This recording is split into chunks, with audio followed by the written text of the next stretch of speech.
সবাই বলছিল যে সোমবার সাফারি হয় না, বন্ধ থাকে, বা আমি যেতেও দেখছিলাম, কিন্তু আমরা সোমবার আসলাম, দেখছি যে সাফারি হয়। তো আমরা এখন টিকিট কেটেছি, সাফারি করব। 450 টাকার টিকিটটা কেটেছি, ওটা সব কিছু ঘোরাবে সব জায়গায়। গাইস, আমি ইন্দ্র, শুরু করতে চলেছি নতুন একটি ব্লগ। তো কিভাবে আমরা ওল্ড সিল্ক রুট কমপ্লিট করার পরে আসার পথে যেসব সাইট সিনগুলো করেছিলাম, এবং সঙ্গে দেখাবো তোমাদের খুব সুন্দর একটি সাফারি, আর সঙ্গে দেখা হবে বাঘমামা। সব কিছুই থাকবে এই ভিডিওতে, দেখতে থাকুন এবং সব কিছু সঠিক ইনফরমেশান পেয়ে যাবেন আমার এই ভিডিও থেকে। কারো যদি কোনো সমস্যা থাকে অবশ্যই কমেন্ট করবে, আমি সঠিক তথ্য দিয়ে অবশ্যই আপনাদেরকে সাহায্য করব। আগের পর্ব এখানেই শেষ করেছিলাম। আমরা সকলেই ঋষিখোলা থেকে বিদায় নেব। ঋষিখোলা গ্রামটি সত্যি খুব সুন্দর একটি গ্রাম, অবশ্যই আপনারা একবার আসবেন এখানে। এখানকার যে হোমস্টেগুলো রয়েছে সেগুলোর পরিষেবা খুবই ভালো, বিশেষ করে আমরা যে হোমস্টেতে ছিলাম তারও পরিষেবা খুবই ভালো। তো আমরা এখন যাচ্ছি সোজা এনজিপির দিকে, এবং এনজিপিতে যাওয়ার পথে রাস্তায় কিছু সাইট সিন করে নেব, এবং সঙ্গে তোমাদের নিয়ে যাব একটি খুব সুন্দর বেঙ্গল সাফারিতে।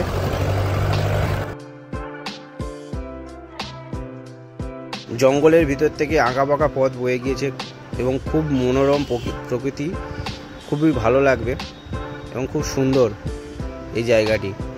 অনেকে বাইক রাইড করে এদিক দিয়েই যায় ঋষিখোলা। ঋষিখোলা যাওয়ার দুটি পথ রয়েছে।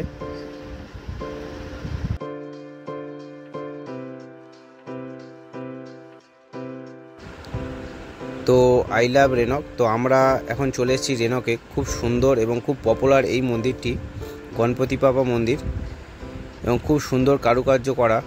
চলো তোমাদেরকে ঘুরিয়ে নিয়ে আসি এই মন্দির থেকে। এই মন্দিরের কারুকার্য খুবই সুন্দর, এবং এই মন্দিরের পাশেই রয়েছে যে যখন অমৃত উঠে এসেছিল সমুদ্র মন্থনের যে পুরো দৃশ্যটা এখানে তুলে ধরা হয়েছে। পাহাড়ের কোলে খুব সুন্দর একটি মন্দির এটি।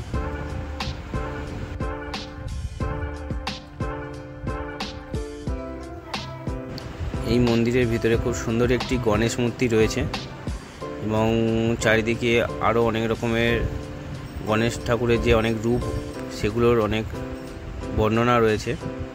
খুব সুন্দরভাবে সাজানো গোছানো, আর একদম নিস্তব্ধ মন্দিরটা।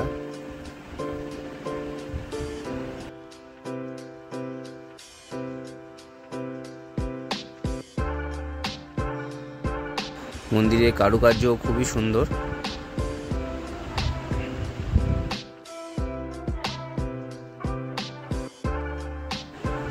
আপনারা অবশ্যই একবার রেনকে আসবেন, এবং রেনকে এই মন্দিরটি অবশ্যই দর্শন করবে। খুবই সুন্দর এবং খুব সুন্দর, মানে নিখুঁত কাজ করা এই মন্দিরটি।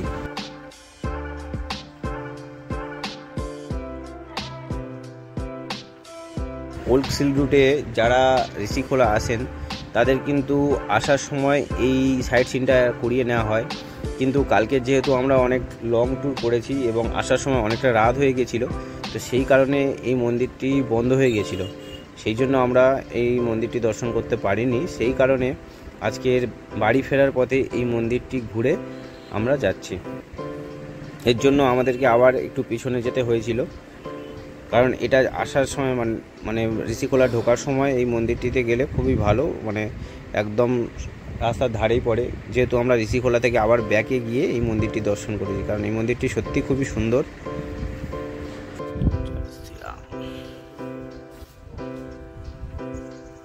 এর পাশে রয়েছে হনুমানজির খুব সুন্দর একটি মন্দির, খুব সুন্দর সাজানো গোছানো হনুমানজির মন্দির, আর মূর্তিটি খুবই অসাধারণ, দেখলে আপনার প্রাণ এমনিই জুড়িয়ে যাবে।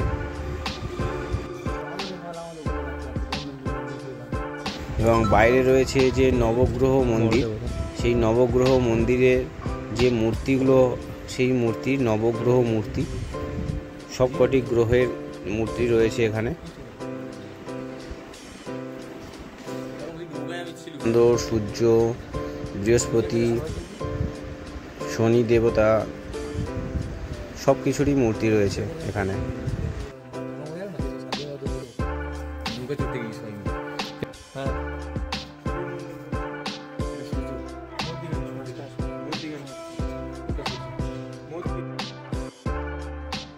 তো আমরা যেহেতু এসেছিলাম শীতকালে, তো শীতকালে তিস্তা নদীর ধারে প্রচুর জায়গায় ক্যাম্পিং হয়।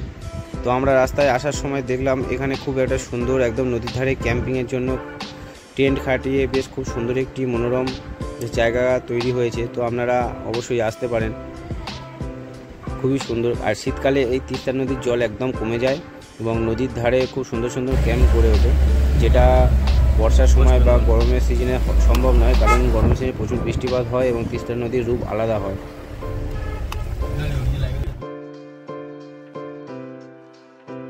তো অনেকেই জানতে চাইছেন যে আমরা যে এভাবে যে ঘুরলাম এর খরচ কেমন হয়েছে।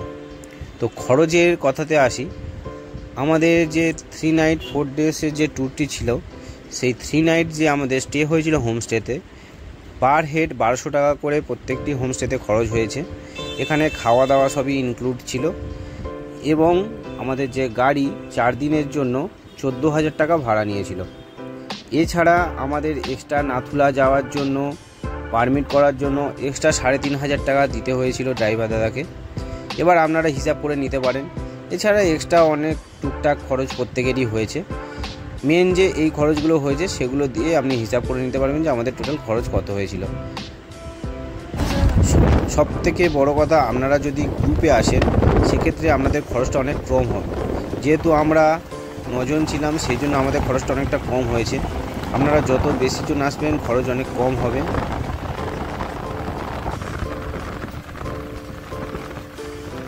তো আমরা এখন বাড়ি ফেরার পথে চলেছি। তো পাশে তিস্তাকে রেখে এগিয়ে যাচ্ছি। এবার একটু দুপুরে লাঞ্চ করে নেব, অনেকটা বেলা হয়ে গিয়েছে। চলে এসেছি সেবকের কাছে মার্কেটে। তো এখানে খাওয়া দাওয়া করবো, দুপুরে লাঞ্চ করে নেব।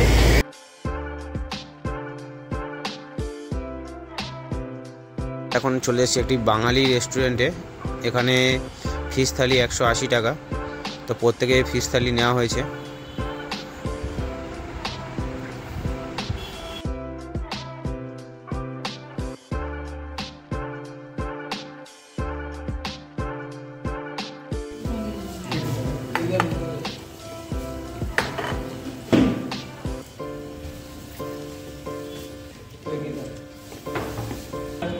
इधर इधर इधर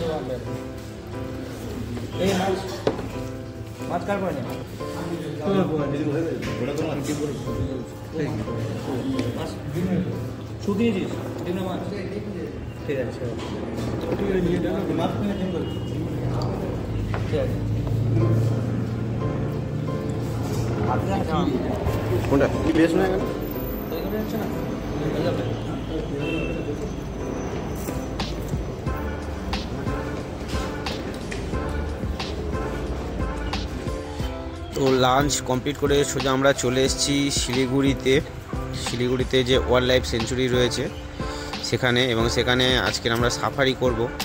তবে যেটা ওয়েবসাইটে দেয়া রয়েছে যে আজকের সোমবার বন্ধ থাকে, তো দেখা যাক আমরা সাফারি করতে পারি কি না। কিন্তু কিছু কিছু জায়গায় দেখাচ্ছে যে সোমবার সাফারি হয়। তো আমরা প্রায় চলে এসেছি। তো এখন আমরা আছি শিলিগুড়ি বেঙ্গল সাফারি। তো আজকের সোমবার বন্ধ থাকে বলছিল, তো আমরা যদি সাফারি বন্ধ থাকে জুটা দেখব।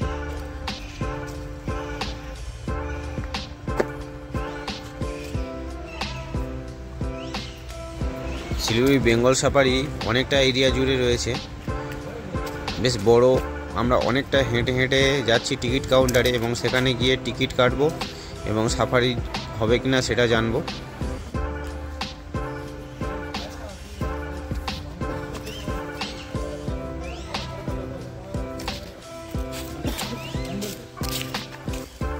হচ্ছে বেঙ্গল সাফারির গেট।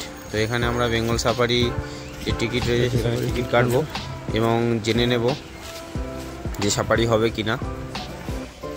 শিলিগুড়ির বেঙ্গল সাফারি ওয়েবসাইটে যে তথ্য রয়েছে যে সোমবার সাফারি হয় না, তো আমরা সেই অনুযায়ী ভেবেছিলাম যে সাফারি হবে না, কিন্তু টিকিট কাউন্টারে এসে জানতে পারলাম সোমবারও সাফারি হয়। তো আমরা একদম শেষ মুহূর্তে চলে এসেছি। 5টাতে লাস্ট সাফারি হয়।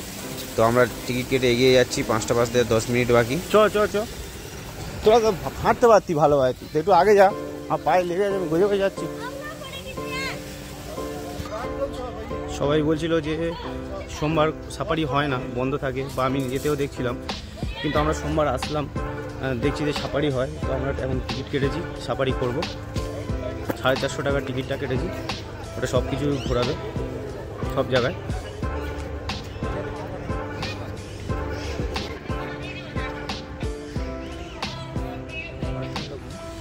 আর এখানে পার্ক রয়েছে, চিলড্রেন পার্ক, আর এমনি নর্মাল জু রয়েছে, 50 টাকার টিকিট।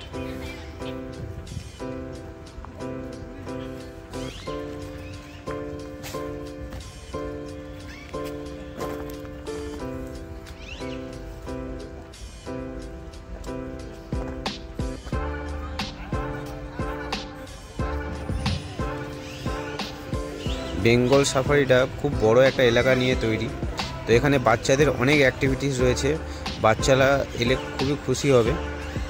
প্রচুর অ্যাক্টিভিটিস রয়েছে এখানে বাচ্চাদের, মানে একটা দিন সারাদিন প্ল্যান করলে এখানেই কেটে যাবে কীভাবে আপনারা বুঝতে পারবেন না। প্রচুর কিছু রয়েছে এখানে ঘোরার মতো, বসার জায়গা রয়েছে, এখানে গাড়ি পার্কিংও রয়েছে, 50 টাকা করে নিল গাড়ি পার্কিং।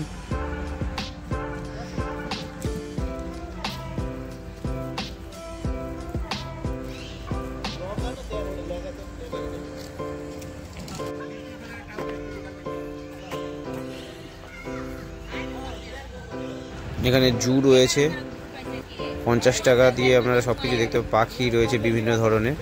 তবে আমাদের অনেকটা সময় হয়ে গিয়েছে, জাস্ট শুধু আমরা সাফারিটা করব। অন্যবারে যখন আসবো অবশ্যই আপনাদেরকে এখানে জু সব কিছু ঘুরে দেখাবো।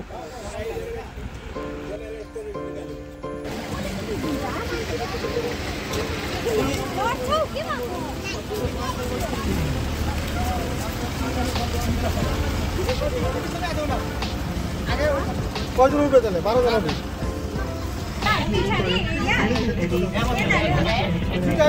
তো সাফারিতে প্রত্যেকে একটা একটা করে সিট রয়েছে, কিন্তু লোক কম থাকায় আমরা প্রত্যেকে উইন্ডো সিটই বেছে নিচ্ছি।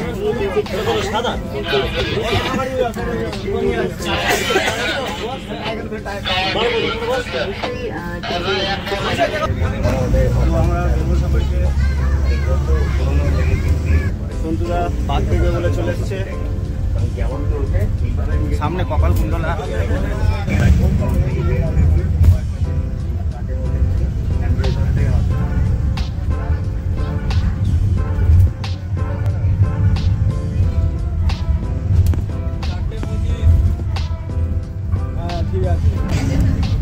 আমাদেরকে প্রথমে টাইগার জোনে নিয়ে যাচ্ছে। এই হলো সাফারি জঙ্গলে, এখানে আলাদা আলাদা গেট রয়েছে।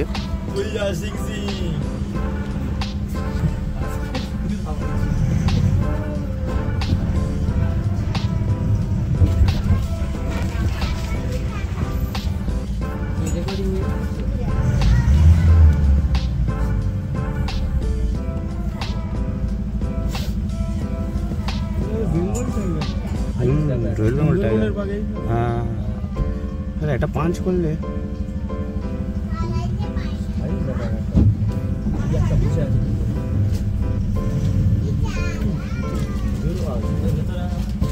না।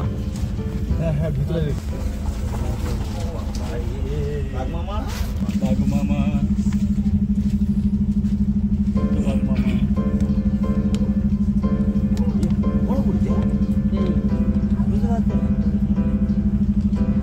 আর একটা ওইখানে ছিল না সামনে, ভিতরে সাদা বা সাদা চিতা, চিতা না পাওয়া না ওটা হচ্ছে ইয়ে তো চিড়িয়াখানা লাইন।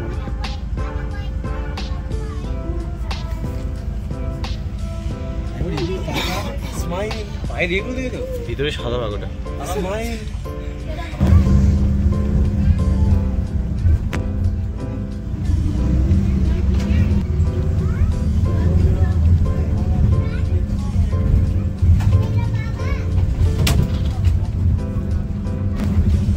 সেই জন্য তো তোর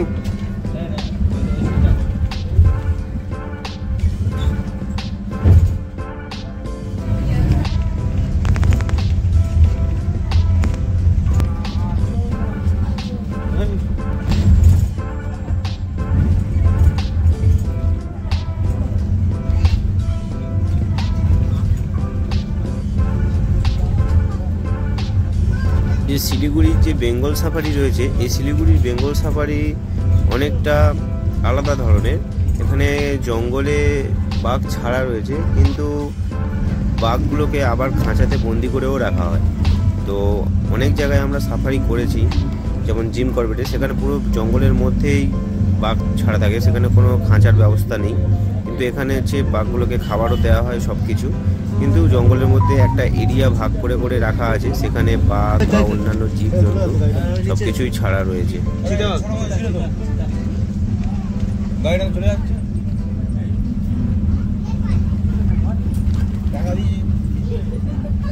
এবং প্রত্যেকের সঙ্গে প্রত্যেকের যে এরিয়া সব ভাগ করা রয়েছে এবং কাঁটাতার দিয়ে, কারণ কেউ কারোর মানে এরিয়াতে যেতে পারবে না। বাঘের এরিয়া আলাদা, ভাল্লুকের এরিয়া আলাদা, চিতাবাঘের এরিয়া আলাদা, বা হরিণের এরিয়া আলাদা, সব কিছু আলাদা আলাদা একটা স্লটে ভাগ করা রয়েছে। কিন্তু জঙ্গলও রয়েছে, তাদের মধ্যে ছাড়া থাকে।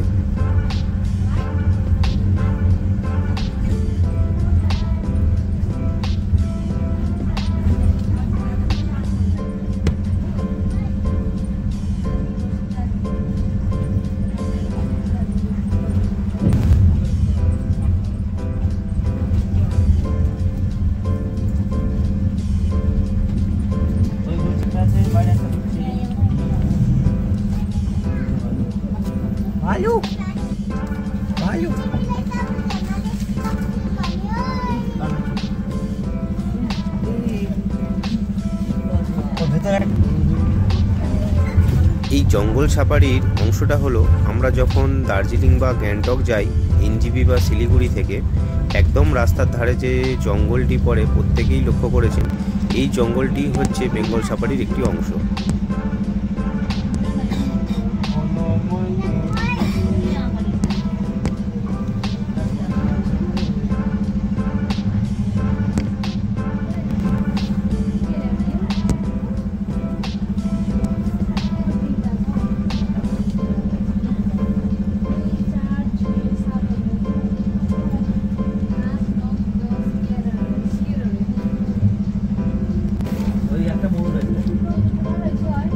এটা ময়ূরী না, সব ময়ূরী।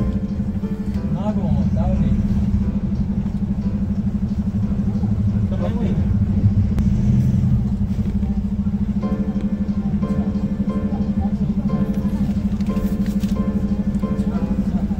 কাজ করতে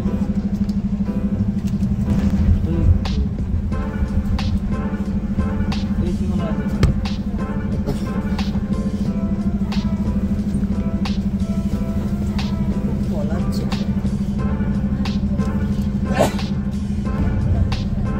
এখানেও প্রচুর, তো এখানে অনেক, এই সামনে অনেক, এই যে সামনে প্রচুর।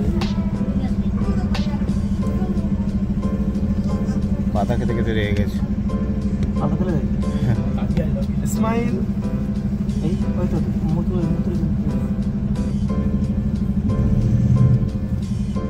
কোথায় ভাষা বুঝতে পেরেছি। আমাদের সাফারি কমপ্লিট হয়ে গেল। এবার সোজা আমরা এনজিবি স্টেশনে, সেখান থেকে রাতের ট্রেন রয়েছে।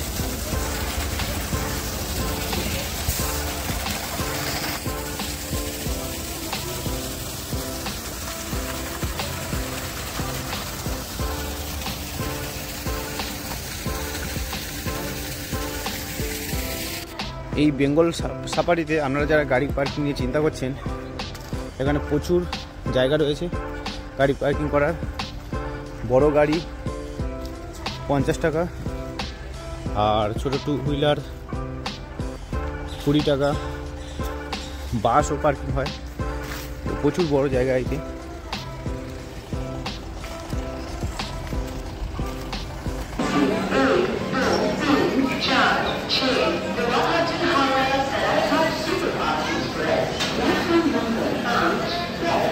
হ্যালো গাইস, আমি ইন্দ্র।